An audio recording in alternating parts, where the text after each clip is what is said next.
We are talking about feeling safer in our communities where many of us are feeling currently unsafe.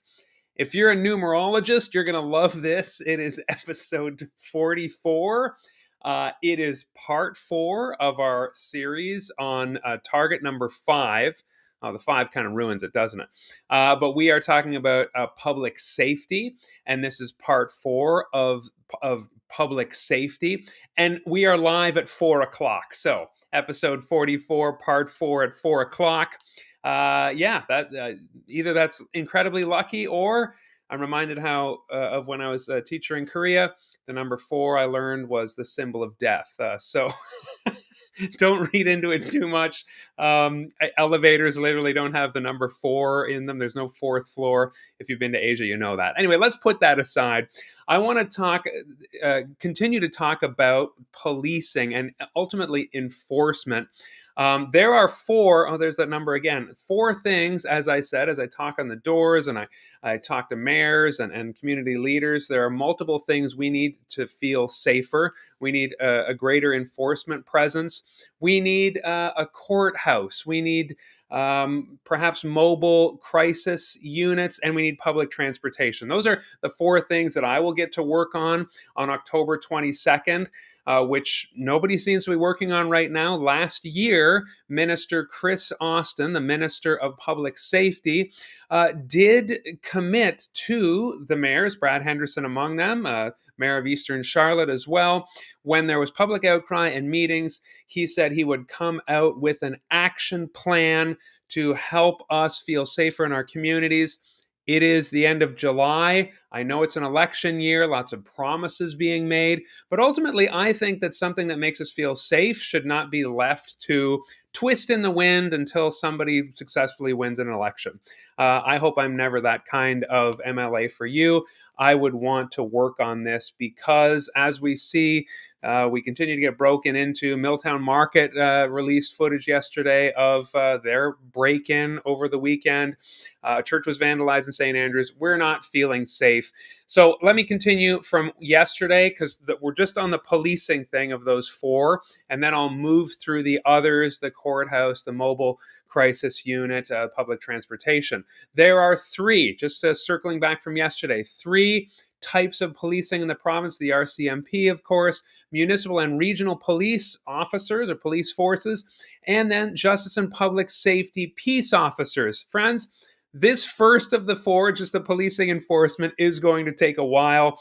This is going to be multiple parts moving forward as we have to cover multiple parts of just the policing issue and then the other three moving forward in terms of a plan. But here's what I want to talk about today in terms of RCMP. We have 35 officers assigned to the Southwest Regional Service Commission, our RSC, our Regional Service Commission is called RSC 10. There's a map on the screen. It goes from Macadam all the way up to the city of St. John, kind of east to west, and then north, we're almost by the kind of Harvey, Fredericton, Greater Fredericton area, all the way down to St. Stephen, St. Andrews, and you see Campobello and Grand Manan on there. Now, if you're confused about this, the province is carved up in several ways. There's entities, which are essentially municipal districts, and the Regional Service Commission contains what I think about 7 entities there. But as a riding in Saint Croix, we are ridings 55. As a riding, we are composed of 4 of these entities. Okay, so entity 55, 56, 57, and 58. There, 54. No, 54 is Grand Manan. 54, 55, 56, 57. That's it, and 58. Okay, so you got Campobello, Grand Manan, St. Stephen, Shamcook, St. Andrews, and Macadam. So that is our riding. Now, the RCMP don't look at it in terms of a riding. They look at the service commission and they decide how many officers are going to be allocated to that area. As I said, we have 35, some of which might be on leave at any given time. They are entitled to that. So 35 officers could be more like 27 because if you have 7 or 8 on leave.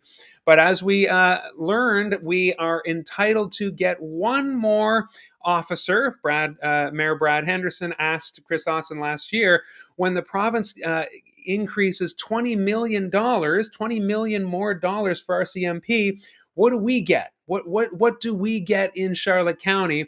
Well, the answer has come, and $20 more million in the provincial RCMP budget means one more officer for Charlotte County. I don't know if that makes you feel safe. Doesn't make me feel great. Now, we know $125 million is what the province spent on the RCMP last year. That was the RCMP budget for the full province. Now, how do we pay for the RCMP? Well, the municipalities and the federal government and the provincial government all kind of split the RCMP budget. So if you're wondering how this gets paid out, well, I got a graphic here I found. I know it's minuscule on your phone, but this is several municipalities in the riding of Saint Croix.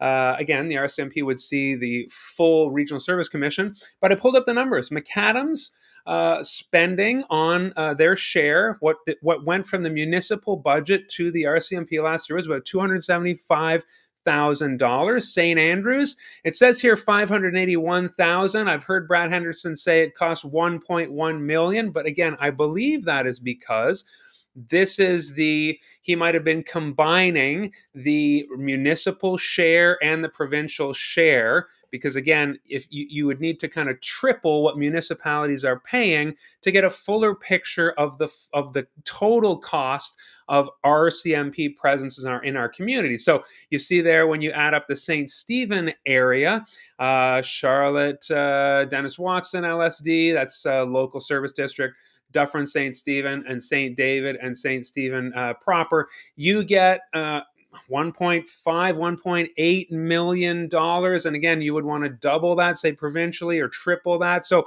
it looks like we are spending between $7 and $8 million just between those three. Campobello couldn't find any numbers for them because they have a separate agreement as the island. But that is what we are spending on the RCMP as a municipality, and then the province part, and then of course the federal part, which maybe we don't want to concern ourselves with until 2025 when election comes then on the federal side.